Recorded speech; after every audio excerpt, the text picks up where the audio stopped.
What is up, folks? Brisbane Gaming. We are back with another exciting episode of 7 Days to Die Mods Week. This whole help you figure out what mods are good for you. And this week, as you guys can see here, we have an easy week ahead of us. We're going to cover a few interesting little mods. But before we jump anything, I want to say thank you guys, community members, mod authors, everybody. Just thank you guys so much for everything you guys have been doing. Community members for the support, mod authors just for the cool work. Everything has just been super cool, and I cannot wait for Alpha 21.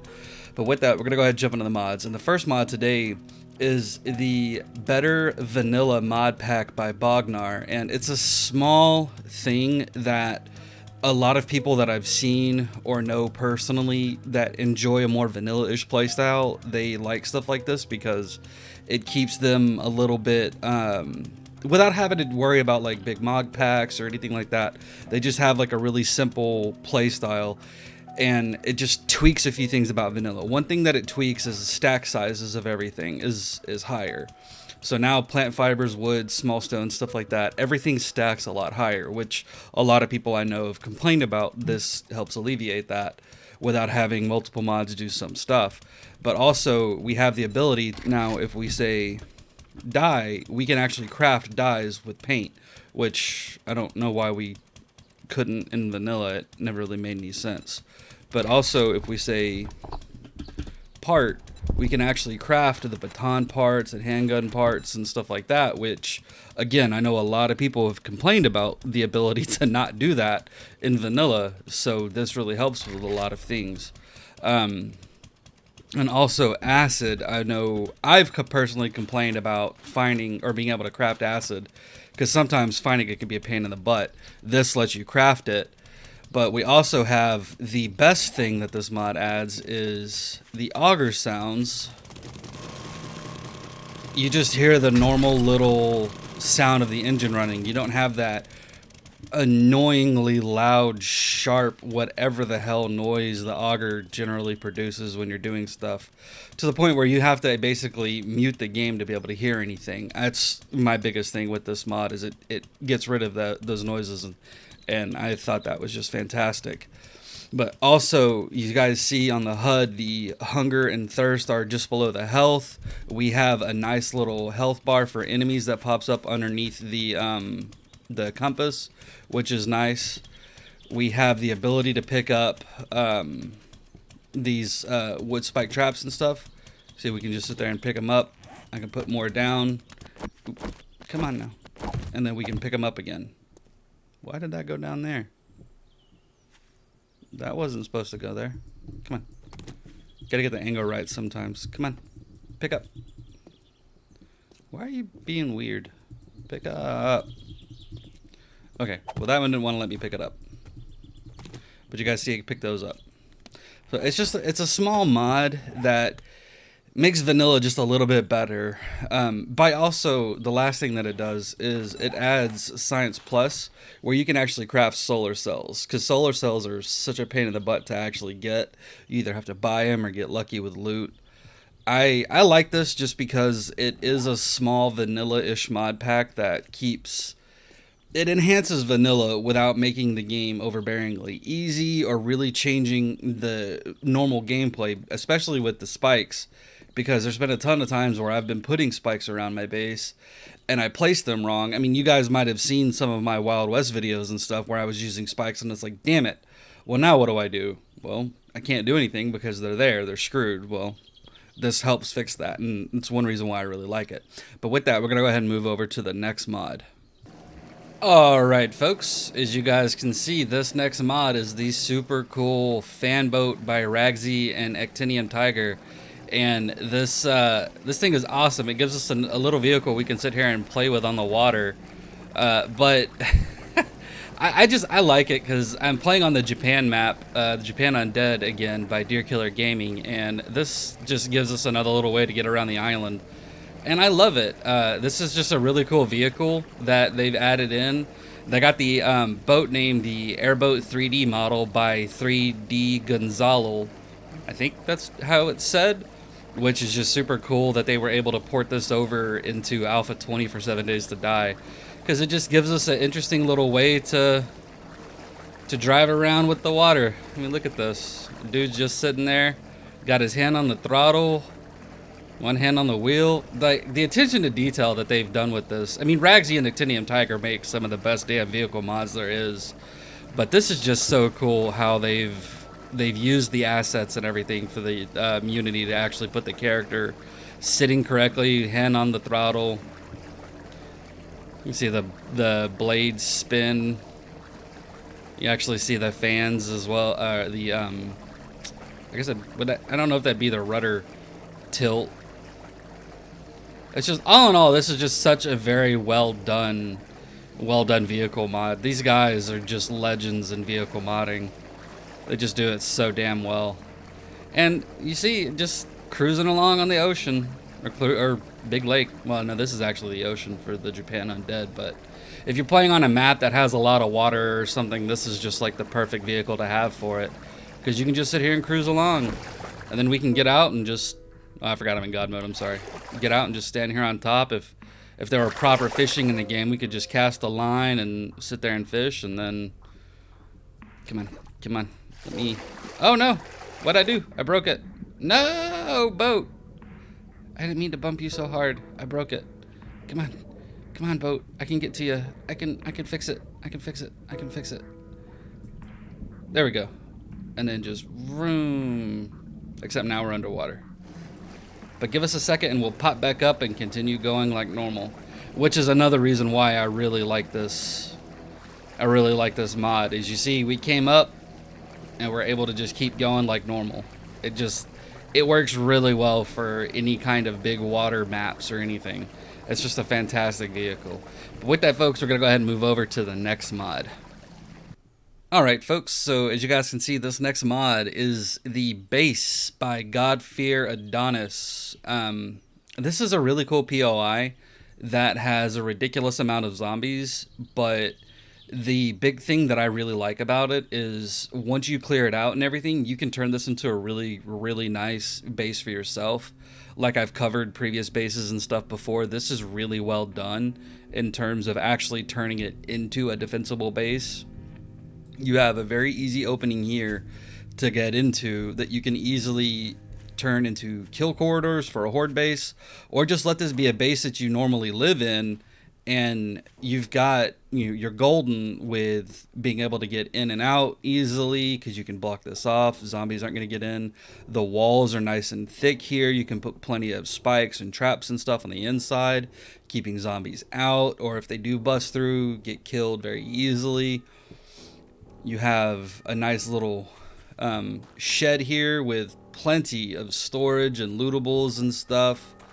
You have a nice tent here that you can live in.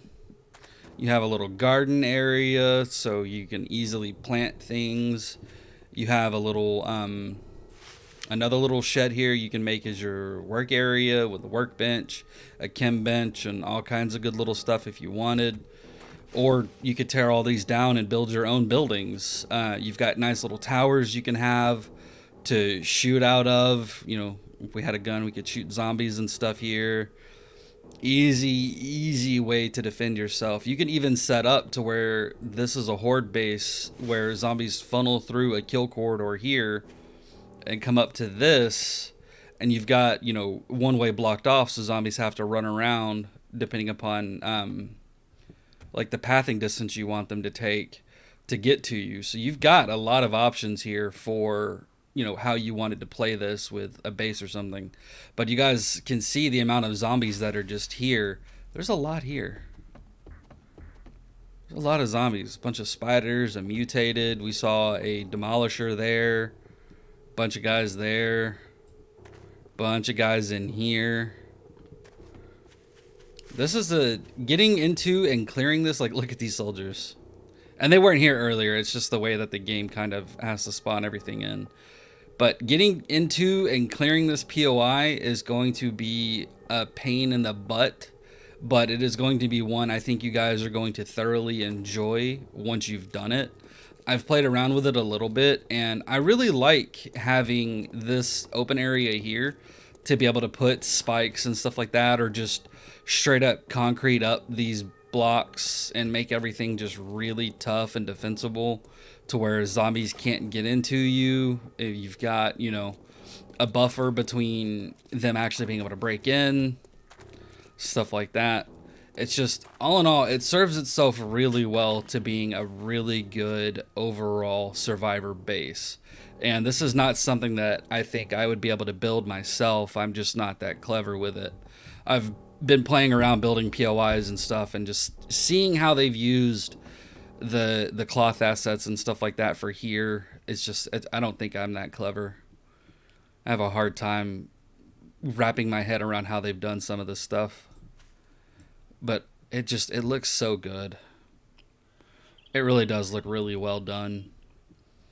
The towers, some of the ones are higher than others, like that one back there. But they give you a good little view over everything. You can see out really well. You could put turrets up top, or even turrets on right in here, shooting any zombies and stuff that come by. All in all, it's a fantastic POI that I highly recommend you guys check out, because I think you will enjoy it. But with that, we're going to go ahead and move over to the last mod. Alright folks, so this last mod is the LBXLiberator by DanXVR, and thankfully Dan has stopped trying to destroy my brain with the crazy alphabet names and went with just LBXLiberator. And this is a cool mod that does some really cool stuff. You guys see it actually changes the HUD a bit, which I like. That's a very crisp, clean look. I like it. It makes it easy at a glance to see your health, stamina, food, water, level, everything. And it just sits right. I like that. I don't know why. But what this mod does is it kind of combines everything from the other mods that DanXVR has done into one, and makes them just a little bit easier to follow and stuff, and I like that. But you guys see it has the X mode here, so we've got all the cool stats and stuff, which this one is the one that I'm really the most thankful for, is HP regen per every successful slash with knives. So with a knife weapon, every time you attack, you're going to get HP back. And if you're using just like a normal hunting knife or a machete or something like that, you're going to get some HP if you can just sit there and get the attacks off quick enough. And it helps if you just walk backwards. You get low, bam, there you go. And it works the same. It works in conjunction with the I think the steel knuckles. When I was testing, I was pretty sure the steel knuckles worked as well, and it doubled. I'm pretty sure it worked. Dan, if you watch this, man, let me know and make sure I'm right, because I think it did. With the steel knuckles, I got both the brawling punching HP regen and the regen from vampirism. I'm pretty sure I got both, but you might have to confirm with that, because my testing could have been off a little bit, but I thought I did. It's all in all, this mod, like I said, it's a combination of the two previous mods, but it also adds in a little bit of flavor. Like the HUD changes, the untouched here shows blue. Whereas, like, if we come over here and we loot this, it just shows like normal. But the untouched pops up as blue. I like that a little bit better than it just kind of popping up normal, or some other colors like people use, like red or whatever. I don't know why. It's harder for me to notice those kind of colors, but if it's a blue like that, it pops out a little bit more to where I can go, oh, hey, I haven't looted that yet. I like that. It's one of those like visual things that just kind of sparks your eye, pops out and catches your eye. There's just the changes that this mod adds are not super duper great in terms of like everything about it being a big overhaul. It's an overhaul light that you can add in with a bunch of other vanilla mods and stuff like that to really just enhance your overall gameplay. And I'm not going to show everything about this, because I've already shown other portions of these mods that make this up, but I want you guys to play and experience this yourselves. So this is just a quick, hey, this is what it looks like, this is why, so you guys can actually get in and play with it, because I can't do this mod justice, I don't think. DanXVR has put a lot of time. There's like a 2-hour long stream that he did on this that I don't think I can do proper justice in like 5 minutes. So you guys really take my advice. If you've never listened to me about anything before, play with this mod. I know you guys are really going to enjoy it, because I've been playing around with it. And the EX mod alone, these skills and stuff, just alone, they are worth it. Just, you guys, these things really help play any kind of way you want and do a lot of different stuff and just change the vanilla normal play. They tweak a lot of how you would play with like Rebirth or Darkness Falls and stuff. Unfortunately, these aren't for that mod, but just looking at how the skills and stuff work, I could see. I wish more of those bigger mods had stuff like this in them. But again, I can't do this mod proper justice in a few minutes. I know if you guys sat down and played with it, you guys would have an absolute blast with it. I loved the old alphabet model or alphabet versions of these individual mods that have been combined into this. So I know you guys are going to love this as well. But with that, we are done for the week. Thanks for sticking around. I hope you guys liked the episode. If you had fun, like, subscribe, drop a comment down below. Let us know what you think. But have fun, take it easy, and we'll see you next time.